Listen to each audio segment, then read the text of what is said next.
No mixing, no fixing. देसी घी को डालडा मत बनाओ, जानवर को अम्मा मत बनाओ। जी जरा ये बताइए कि जब माँ दूध पिलाना बंद कर देती है तब बच्चा कैसे बड़ा होता है? इसी गाय का दूध पी के, इसी जानवर का दूध पी के आप लोग भी बड़े होते हो। तो जिस तरीके से शिव के कार्तिकेय हैं, हमारा क्रीड़ांगन कैलाश है, और देवों का सेनापति बनना ये हमारा इतिहास है। तुम हमारी बात करते हो तो फिर हमारी पूरी परंपरा का एक है, हमें जात पात में नहीं बंटना है। अगर हम इसी तरह जात पात में बटेंगे, धर्म में बटेंगे, तो ये लोग क्या करेंगे? ऐसे ही टीवी डिबेट में हमारे भावनाओं का मजाक उड़ाएंगे। हमारे पीताम्बरा की जात क्या है, उमा भारती की जात क्या है, नरेंद्र मोदी की जात क्या है? तो मैंने कहा सीबी जोशी पार्लियामेंट और राष्ट्रपति भवन के सामने भी एक शिवलिंग बना हुआ है। क्या बेहुदा और बेवकूफी की बात है। सुनो एक मिनट, हाशमी क्या बोलते हैं ना, उसे टीआरपी को बढ़ा रहेंगे। बढ़ा लीजिए आप अपनी टीआरपी को, सुन लीजिए आप। अब दोस्तों सबसे बड़ी है ना, जब इंसान सच्चा होता है और सच बोलता है ना, तो इसी तरह लोग डिबेट छोड़ के भागने लगते हैं।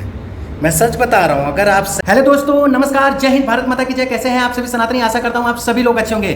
स्वागत है आपका हमारे इस नए वीडियो में। दोस्तों इस वीडियो में मैं आपको वो चीज परिचय कराने जा रहा हूं, वो आईना दिखाने जा रहा हूं जिससे लोग कहते हैं कि अगर मेरे ऊपर कीचड़ उछालो तो मुझे बड़ा बुरा लगता है, लेकिन वही चीज जब दूसरा कोई करता है, तीसरे पे जब कीचड़ उछालता है तो दूसरे को बड़ा मजा आता है। यानी कहने का मतलब मैं करूं तो अच्छा और मेरे ऊपर कोई करे तो बहुत बुरा, बहुत बुरा, उसके लिए मैं कुछ भी कर सकता हूं। तो इसी चीज का परिचय मैं दिखाने जा रहा हूं इस वीडियो में, और मैं वो संदेश दूंगा कि किस तरीके से हमें भारतीय लोकतांत्रिक पॉलिटिक्स से बच के रहना है और किस तरीके से अपने आप को आगे बढ़ाना है और किसी के बरगलाने और बहकावे में नहीं आना है। तो चलिए स्टार्ट करते हैं वीडियो। फुटपाथ के ऊपर जगह जगह शिवलिंग बने हुए बहुत सारे। दिल्ली में फुटपाथ पे शिवलिंग बने हुए हैं। अब आप इंडिया गेट के ऊपर भी एक शिवलिंग बना हुआ है अमर जवान ज्योति के सामने, और राष्ट्रपति भवन के पार्लियामेंट और राष्ट्रपति भवन के सामने भी एक शिवलिंग बना हुआ है। क्या बेहुदा और बेवकूफी की बात है। सुनो एक मिनट, हाशमी शिवलिंग संगठित होइए। तो दोस्तों आपने सुन लिया ना, टीवी डिबेटों में इस तरीके से डिबेट किए जा रहे हैं। मुद्दा क्या है? जब से ज्ञानवापी का मुद्दा उठा हुआ है तब से ये चीजें चल रही हैं। तो मतलब ये महाशय टीवी में बैठ के कुछ भी बोल रहे हैं और ये महाशय जो एंकर हैं वो सुन रहे हैं। पहले जब ये बात पूरी कर दे रहे हैं, मतलब बीच में ये नहीं टोक रहे हैं, ये बीच में तुरंत नहीं टोक रहे हैं, ये पूरी बात सुन ले रहे हैं और अपने क्या बोलते हैं ना, उसे टीआरपी को बढ़ा रहे हैं। बढ़ा लीजिए आप अपनी टीआरपी को, सुन लीजिए आप। अब दोस्तों सबसे बड़ी बात है कि इनको जवाब कैसे देना है। तो ये आगे इस वीडियो में देखिए, आपको खुद समझ में आ जाएगा कि ऐसे लोगों को जो टीवी डिबेटों में बैठ के हमारे धर्म के बारे में कुछ भी बोल देते हैं, इनको किस तरीके से जवाब देना है। कि इस वीडियो को आप पूरा देखेंगे तो आपको समझ में आएगा। तो आइए इस वीडियो को जो आगे क्लिप में दिखाने जा रहा हूं, इसको जरा ध्यान से देखिए और समझिए और सोचिए दोस्तों। तो आइए दिखाते हैं आपको। ये हरिजन, ये दलित, अभी 2 दिन पहले एक नेता कांग्रेस का बोला कि साध्वी रितंबरा की जात क्या है, उमा भारती की जात क्या है, नरेंद्र मोदी की जात क्या है? तो मैंने कहा सीबी जोशी, तुम्हारी जात है कैंची, समाज को काटना, और हमारी जात है सुई, कटे हुए समाज को प्रेम के सूत्र में जोड़ देना। और प्रेम है हमारी जात, करुणा है हमारी जात। हम भारत की धरती के लाडले हैं। देश के स्वाभिमान के लिए सर्वस्व कुर्बान करने की हिम्मत हमारे भीतर है। हम दशरथ के आज्ञाकारी हैं। हमारा परिचय पूछते हो तो हम शिव के कार्तिकेय हैं, हमारा क्रीड़ांगन कैलाश है, और देवों का सेनापति बनना ये हमारा इतिहास है। तुम हमारी बात करते हो तो फिर हमारी पूरी परंपरा का परिचय आंखें खोलकर देखो। मैं दोस्तों आपने सुन लिया ना, साध्वी जी ने क्या अच्छी बातें बताई हैं। इन्होंने बहुत ही अच्छी और बहुत ही साफ सुथरे शब्दों में हमको समझा दिया और 2 लाइनों में समझा दिया। इन्होंने सीधे तौर पे कहा कि अगर आप किसी की जात पूछेंगे तो इस देश का विकास नहीं होने वाला है। अरे हम लोग सनातनी हैं, अरे हम लोग शिव को पूजने वाले हैं, हम लोग विष्णु को पूजने वाले हैं, हम लोग माँ पार्वती को पूजने वाले हैं। मतलब हम लोग सभी लोग एक ही देवी देवताओं को पूजने वाले हैं। मतलब हम सनातनी एक हैं, हमें जात पात में नहीं बंटना है। अगर हम इसी तरह जात पात में बटेंगे, धर्म में बटेंगे, तो ये लोग क्या करेंगे?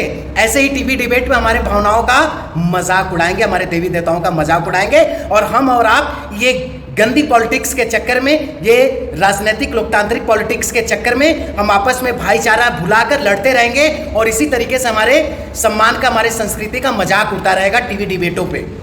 तो जिस चीज को हमको समझाना है लोगों को कि जात पात हमें नहीं देखना है। अगर हमें अपने देश का विकास करना है, अगर हमें उन्नति पे जाना है, अगर हमें राष्ट्र का विकास करना है, अगर हमें अपने परिवार का विकास करना है, अपने समाज का, अपनी संस्कृति का, अपने धर्म का, अपने विचारों का, तो हमें जात पात से उठ के देश के लिए सोचना पड़ेगा। दोस्तों इसके बाद तो अभी वीडियो देखिए ना, अभी एक मौलवी जी किस तरीके से बोल रहे हैं और उनको किस तरीके से जवाब देना है ये भी आप देख लीजिए। की भी रक्षा होगी और साथ साथ अब कोई अवैध बूचड़खाना नहीं चलेगा। अब आइए इस बात पर कि भारत में बाहर से 2 किस्म के मुसलमान आए। गड़बड़ मत करो। No mixing, no fixing. देसी घी को डालडा मत बनाओ, जानवर को अम्मा मत बनाओ। अम्मा का आदर करो, अम्मा की इज्जत करो। उनके पैर के नीचे तेरी जन्नत है, पशुओं के पैर के नीचे हमारी जन्नत नहीं है।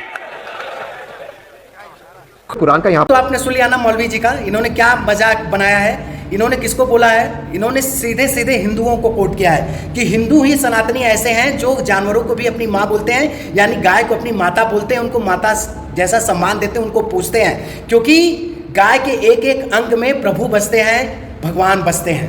हम ऐसा मानते हैं। इन मौलवी को समझाया जाए कि मौलवी जी जरा ये बताइए कि जब माँ दूध पिलाना बंद कर देती है तब बच्चा कैसे बड़ा होता है?